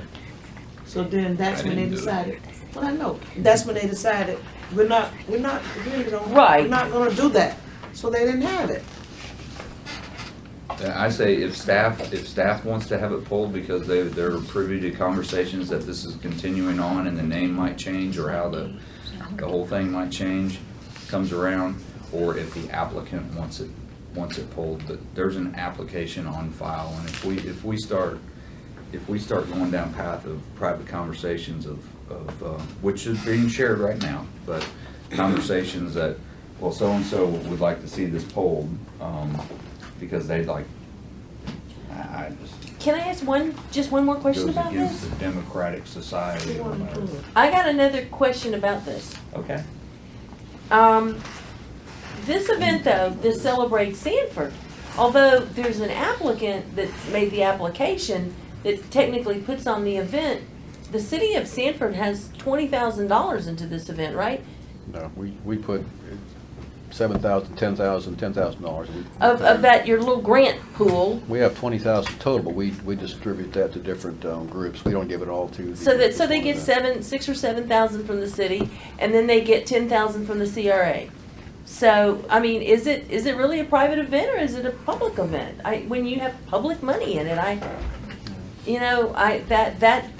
I think lends a little towards the fact that, you know, if the city's putting a lot of dollars in it, like Tom just said, 15 or 16,000 in total if you figure CRA funds, then, you know, and we know, realistically, we know, you know, that both entities are trying to do the right thing. It just, you know, does it then, is this, because of the public money, does this make our, could or should our position be different? We put public money in numerous events throughout the year. The CRA does many of them. We do several with the Celebrate Sanford monies. We try to spread it as much as we can. We do, 4 or 5 Celebrate Sanford events with that money. I don't know if we want to start dictating to them what dates they do and that type of stuff. We have criteria, but the criteria are not what date you have it. The chamber ones that pull them in. Well, Is there ongoing productive conversation? I don't know. I just know we had numerous meetings trying to bring about peace last year. I haven't been involved in discussions this year. The last I heard was that there were discussions and it was sent back, that there was an open, okay, well, let's come back with something and I'll see what we can do from our Celebrate Sanford side or the air show side. But if the chamber says we have to have Fort Mellon and Celebrate Sanford has Fort Mellon, yeah. This is family friendly, this isn't family friendly, whatever, you got these, Right. I'm selling beads from little Girl Scout troops, they're selling leather pants from, Yeah, I don't think that the two events go together at all. I don't either. No, that's what I thought last year. I thought that you could bring that amount of people downtown because Celebrate Sanford is just one afternoon versus 3. But he's requesting 3 days and open container throughout the city, throughout downtown. Ooh. I can tell you, when That's the other question I had about that event is open container for 3 days in downtown. When we met last year, we even offered, the city offered that the Celebrate Sanford could have east of Sanford Avenue, and this group could have, Sanford Avenue West. They could have all downtown. But that, Yeah, that's what I thought. I thought somebody Sanford Avenue back this way, and the other one was gonna have right back for Well, and that's why I suggested like doing some particular focus for bike parking, just to get people into downtown, just to bring. yeah, we offered them pretty much from Sanford Avenue to 1792, and the Celebrate Sanford folks from Sanford Avenue to Mellon. We even requested that all T-shirt sales and things like that citywide have to go through the chamber. T-shirts citywide. So Anything to what? do with Biketoberfest or anything like that, had to go through the chamber. If a business, one of the motorcycle shops wanted to sell T-shirts, they had to go through the chamber to do that, anywhere in town. The request is street closures around Fort Mellon from 6 a.m. Friday until midnight Sunday. With alcohol sales at Fort Mellon and it looks like the streets around Fort Mellon.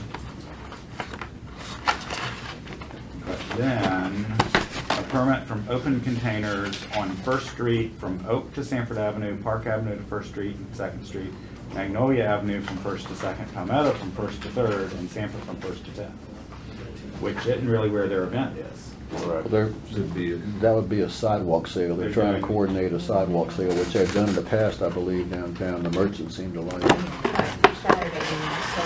That's for Saturday. For Saturday only for the merchants. Right. Jennifer, do you have the hours on? Requested during event hours. I took that as the 3 days. Yeah, I think It's only Saturday. I don't know what. it probably should say, Commissioner, during the sidewalk sale event hours. I don't think it's intended to be Friday like the event. Well, that'd be great for the bikers, Yeah. being downtown. The bikers. And all that, bikers, it's not, we're not talking 1970s bikers, we're talking Yeah. Dr. Smith and his Dr. wife. Smith, lawyer, Estliner, Coming into Might cut all town, of spending it. some money. my podiatrist. Right.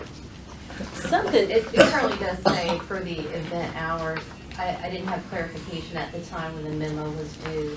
I'd have to check my notes, but I'm 90% positive we would decide to restrict that just to Saturday. Saturday event hours, like 10 a.m. to 11 p.m. It should say the sidewalk event. Sidewalk sale. Is there an emergency we need to know about? Is there anything in the city Something not on in the city fire?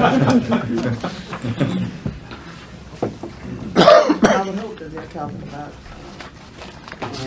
working together and maybe embrace the suggestion from last year, where I thought it was, they were talking about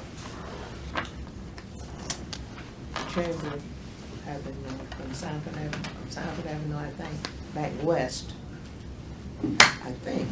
That's And correct. the other, Celebrate Sanford would be from Sanford Avenue east. That's what they were trying to. That's what we pretty much Last declared year. Sanford Avenue as no man's land. Mhm. The demarcation line, whatever you want to call it. Well, the scope of this event is considerably larger than what I remember for last year, because they were just one day last year, weren't they? I think initially we also got approval for the 3 days, but we narrowed it down because of lack of sponsorship. With all the everything downtown, it sounds like, to me, that comes across as that event trying to tie up everything.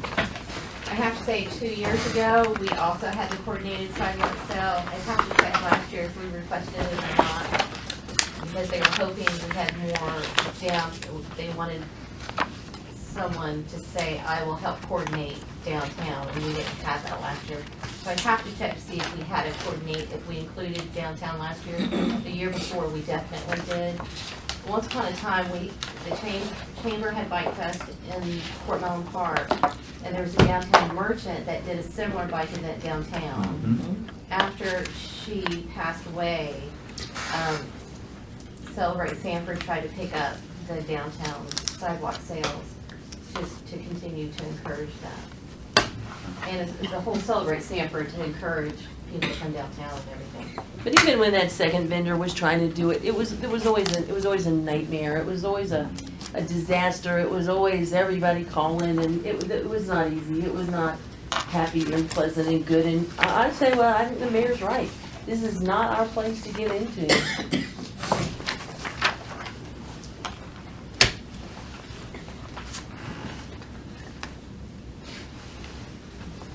Well, can someone ask to be a player other than the applicant? Well, on the sidewalk sale part of it, I mean, Pull it and say, I don't want to approve this now, there's not enough information to. Okay. But I'm saying, but this is not being requested to be pulled by permission. It's being requested to pull by. I brought it up because I had been talked to, and I figured others had been talked to. And rather than having this discussion downstairs I understand. during the consent agenda, I wanted to I get understand. the feeling That's of good. others before, you know. I didn't know if somebody was going to make the motion to continue it, or if we were going to have this conversation, or if we were just pulling past it.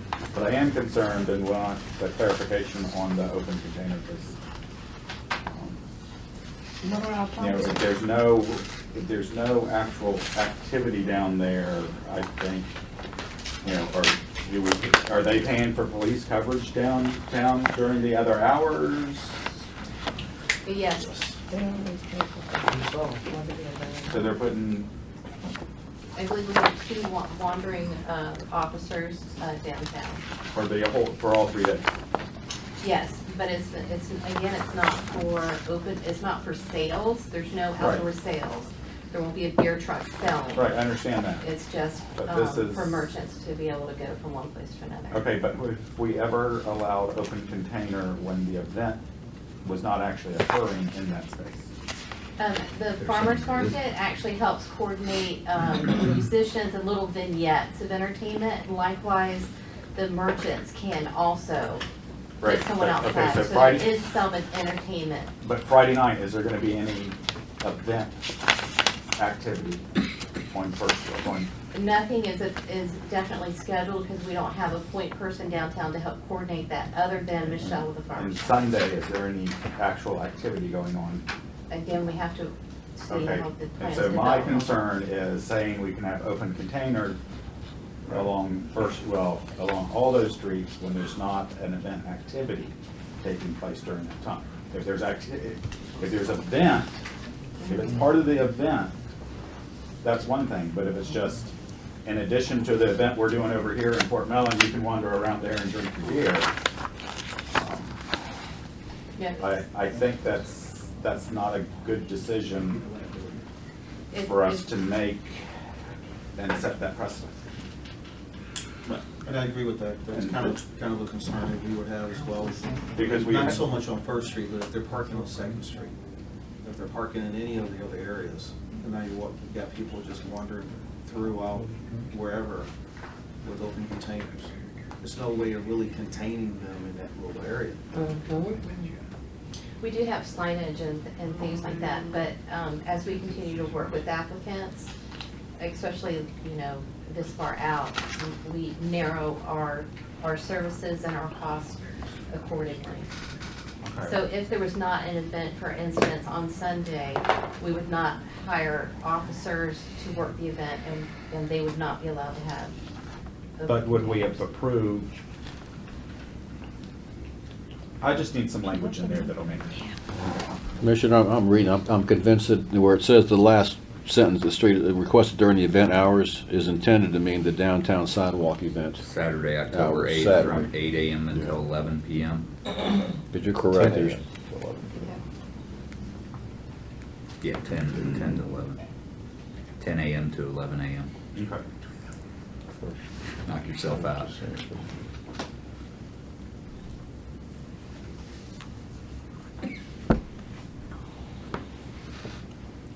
So the request, this paragraph is the request for container on those streets during the downtown sidewalk sale and extended farmer market.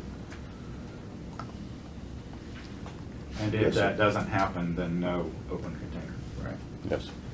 Okay. But that doesn't close those streets, that's just an open Right. contain on those streets. Right.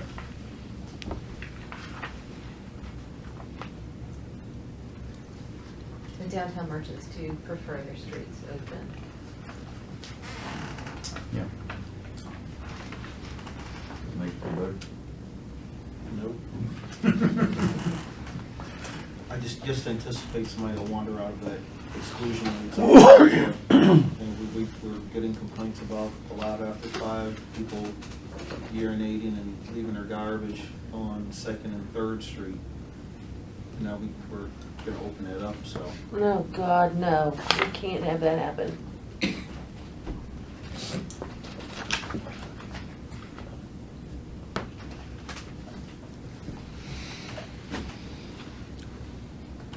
Okay.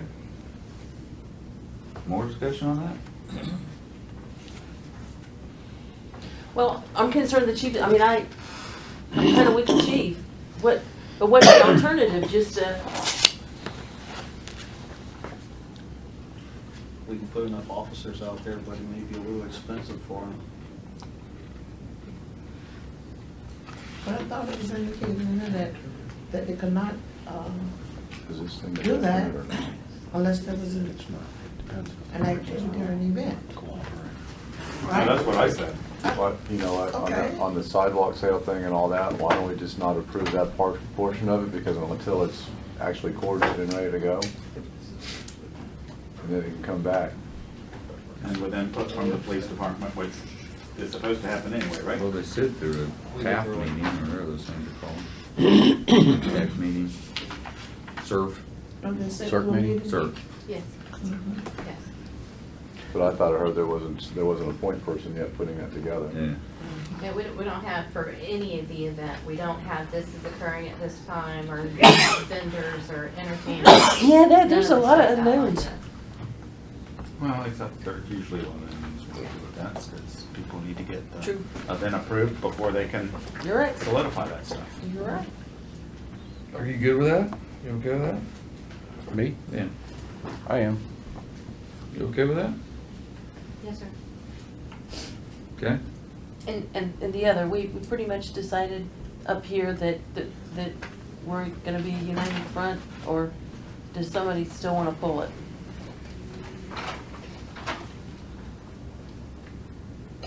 I want or think it's prudent. Because I'm agreeing with the mayor. That if we pull it, then I don't think there will be any of it. And I And understand. we'll be in the middle of the fight for the rest of our lives. Yeah, and this will go on to the next year and the year after, and oh my God. I think they're sitting down, I think they are working together. I think, obviously, one side is fairly anxious that, for the success of their event, both sides are. And there's been a lot of hard work and I can understand the little bit of territorial nature on it, but let's continue down the path of hoping that For the record, the And- big Oktoberfest in Daytona is actually the next weekend. the next weekend. Yeah. Not Yeah. this week. And she, Right, that's if, the whole thing, is that people come in town early, Yeah. they're getting geared up, and this is the weekend right before the Right. Oktoberfest. one thing I'd like to request, just personally myself, Chief, is I know we frequently hear from event organizers, they'll come back to us and tell us how they had 1.5 million people attend their event. I'd like to start hearing from the police department. I know you all do counts. You have a mathematical system to do it. I'd like to get some accurate counts from the police department from this day forward for the next year for every one of our special events. Just, because I know you do them. I'm correct, you do them. I've been told by your officers, right? They do a count mostly so that we get an idea of how many people we'll need going forward on events. And I think Parks kind of does I- similar. I'd like to start seeing some counts Yeah. because I keep hearing, 10,000 people came to this, but yet I drive by and the park is empty. So I want to know where those 10,000 people are, and really get a handle on, what. Not according to the merchants. I agree with you, that would be useful information.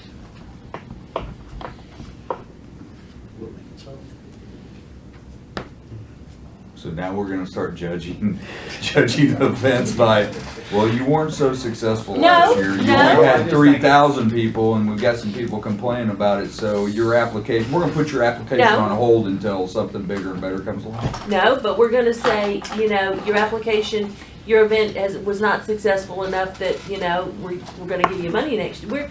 We're putting city money into this, and I think we have a responsibility to know how many people are coming, how many people are, and what the benefit is of the city funds that are going into it. Well, I I agree was with thinking Bonds. about If it we put from- city money in, I absolutely agree.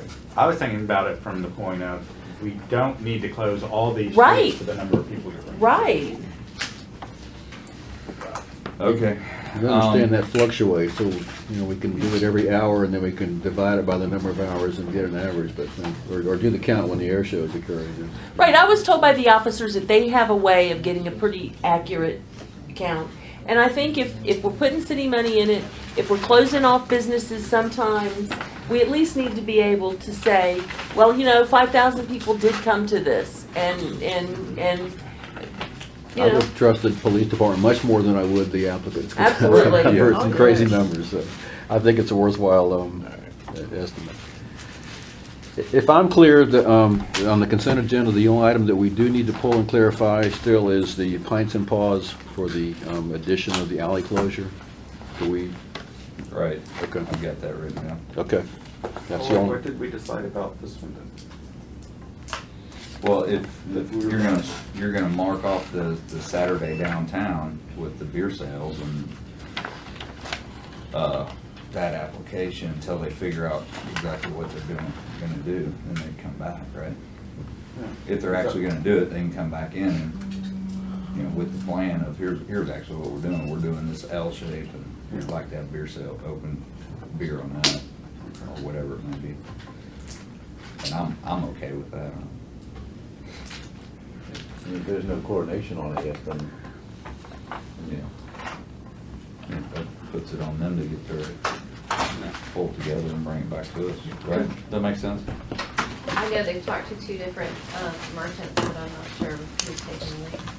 They can bring it back in 2 weeks. Ms. Brooks, for clarification, the actual consent item is to approve the special event permit, alcohol permit, noise permit, street closures, and the delayed payment of security costs for the Lake Monroe Air Show and Seafood Festival event. If that's approved by the commission, that doesn't mention the sidewalk sale, do we? But it's in, Above, it includes, the first full paragraph on the second page there. It does include the coordinating the downtown sidewalk sale Okay. and merchants. Do we need to clarify that consent item then? Okay. Just the Lake Monroe Air Show and Seafood Festival only?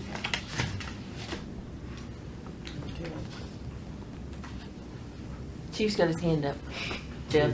We make it 2 separate events. You've got the air show and the food that's down at Fort Mellon. If you're trying to do it the other place, then it kind of alleviates part of the problem of people going from one spot to another. Chief, I know the mayor, but did you review the open container one? All right, well, Nothing on this issue. all right, then there's a reason to kick it. Like I said, I'm fine with pulling it out and Yeah. however you need to bring it back, That's bring it gonna back. need, yeah, I agree with you, that's gonna probably need to be, that needs to be reviewed by them. The pints and pods? No, No, the other- Celebrate No, Sanford. the Celebrate Sanford, the open container one. Okay, The sidewalk downtown. sale and, yeah, that, Free range drinking. yeah. well, isn't there also a portion, or at least there was a portion of when it was called Celebrate Sanford, wasn't there a night or a day in Goldsboro as well that was considered part of it? I thought the Celebrate Sanford was like a group of events over the month. Yeah. A month. Yeah. It is. So the Goldsboro portion isn't that same weekend?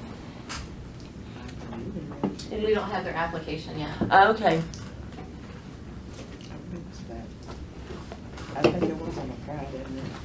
Right. Yeah, it was several events the same day, all in different parts, and the goal, then the discussion was what to do to try to do some different coordinating, and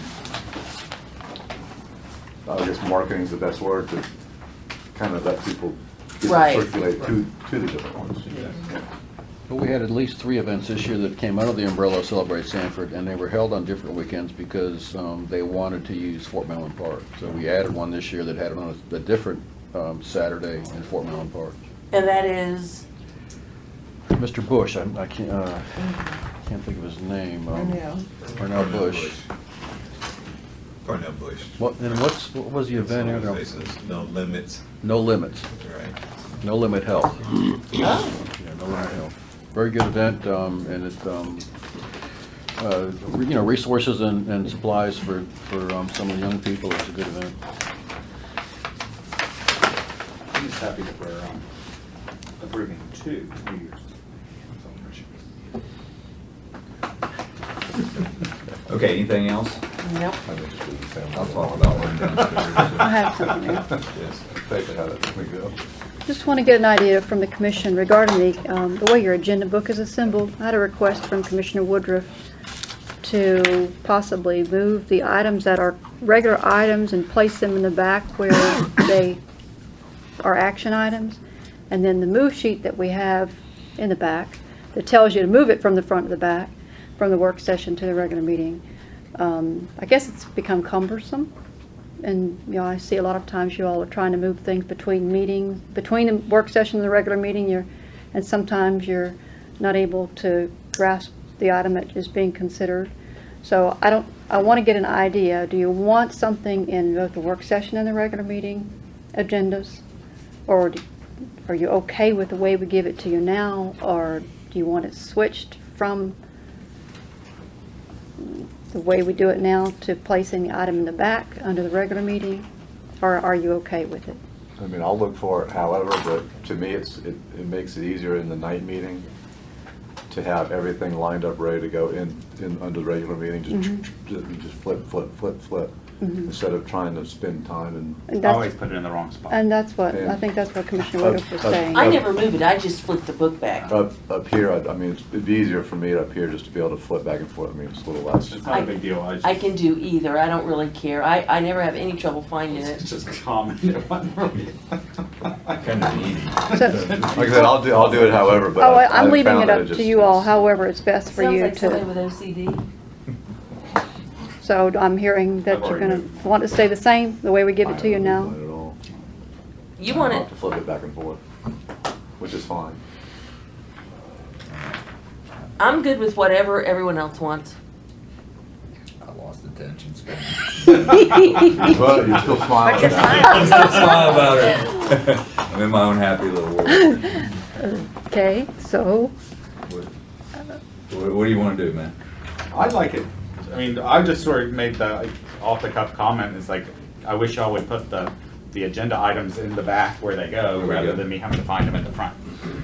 We'll take a vote right now that, I think that no matter if we're speaking about it in the work session, we'll go ahead and put them within the regular item meeting location for Okay. ease of use. okay. All in favor, signify by saying aye. Opposed? Approved unanimously. Commissioner Woodruff gets his name on the list. Okay, thank you. Anything else? You forgot the third one, in favor, opposed, don't care. Okay, anything else? Anything? Okay, thank you. Mike, don't leave.